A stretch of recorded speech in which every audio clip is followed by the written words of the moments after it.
বাণীপীঠ শিক্ষাঙ্গনের উপস্থাপনায় একটি গুরুত্বপূর্ণ সাজেশনের ক্লাসে স্বাগত জানাচ্ছি সকল ছাত্রছাত্রীকে। আমি রিনি সেনগুপ্ত।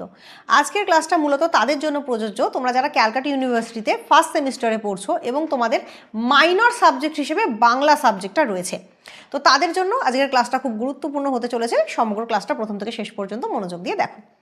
প্রথমেই বলবো, মডিউল 1 থেকে যে গুরুত্বপূর্ণ প্রশ্নটা রয়েছে সেটা হলো চর্যাপদ সংক্রান্ত কিছু তথ্য, যেমন চর্যাপদের আবিষ্কার, এর প্রকাশ, এর নামকরণ বিতর্ক, ভাষা প্রসঙ্গ, সমাজচিত্র, চর্যাপদের সমাজচিত্র এবং চর্যাপদের সাহিত্য মূল্য। এই প্রশ্নগুলো খুব মনোযোগ দিয়ে করে যেতে হবে।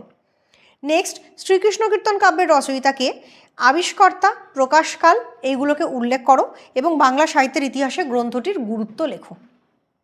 এরপর চলে যাব মডিউল 2 প্রসঙ্গে। মডিউল 2 থেকে গুরুত্বপূর্ণ যে প্রশ্নগুলি আসতে পারে সেগুলি হলো রামায়ণ অনুবাদে কৃত্তিবাসীর কৃতিত্ব, ভাগবতের অনুবাদে বা শ্রীকৃষ্ণ বিজয় রচনায় মালাধর বসুর কৃতিত্ব, বৈষ্ণব পদ রচনায় গোবিন্দ দাসের কবি কৃতিত্ব, রোম্যান্টিক পদকর্তা রূপে কবি জ্ঞানদাসের কবি কৃতিত্ব, চৈতন্য ভাগবত রচনায় বৃন্দাবন দাসের কৃতিত্ব এবং বৈষ্ণব পদ রচনায় কবিতাপোষ চণ্ডীদাসের কৃতিত্ব পর্যালোচনা করো। তো মডিউল 2 থেকে মোটামুটি এই প্রশ্নগুলো করলে আশা করা যাচ্ছে যে বড় কোশ্চেন তোমরা কমন পেয়ে যাবে। এরপর চলে যাব মডিউল 3 প্রসঙ্গে। তো প্রসঙ্গত বলে রাখি, তোমরা যারা ভাবছো যে বাণীপীঠ শিক্ষাঙ্গনের সঙ্গে সরাসরি অনলাইন বা অফলাইন ক্লাসের মাধ্যমে যুক্ত হয়ে নিজের পড়াশোনার অভিজ্ঞতাটাকে আরও সহজ সরল এবং সুন্দর করে তুলবে, নিচে আমি ফোন নাম্বার দিয়ে দিলাম। বাণীপীঠ শিক্ষাঙ্গনে সরাসরি যুক্ত হয়ে পড়াশোনা করলে তুমি যে ফেসিলিটিগুলো পাবে সেটা হলো প্রত্যেকটা বিষয়ে ধরে ধরে আলোচনা পাবে, যে কোনো কনসেপ্ট ক্লিয়ারেন্সের সুযোগ পাবে, আমাকে প্রশ্ন জিজ্ঞেস করার সুযোগ পাবে এবং সবথেকে বড় কথা হলো প্রত্যেকটা বিষয়ের সাজেশন ওয়াইজ গুরুত্বপূর্ণ সহজ সরল ভাষায় লেখা নোটসপত্র পেয়ে যাবে।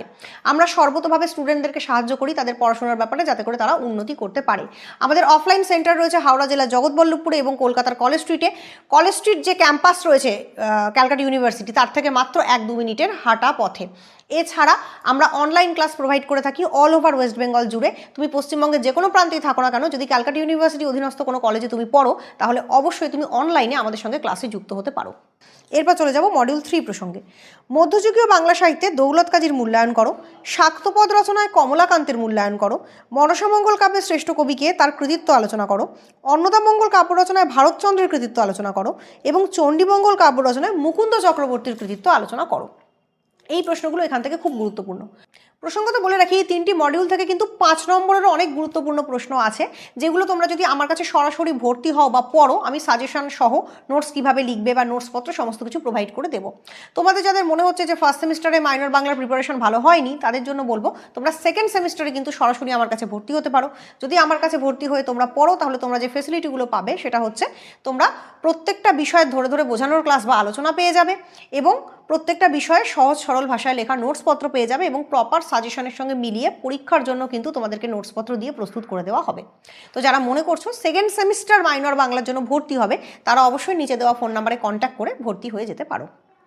আজকের ক্লাসটা এখানেই শেষ করলাম।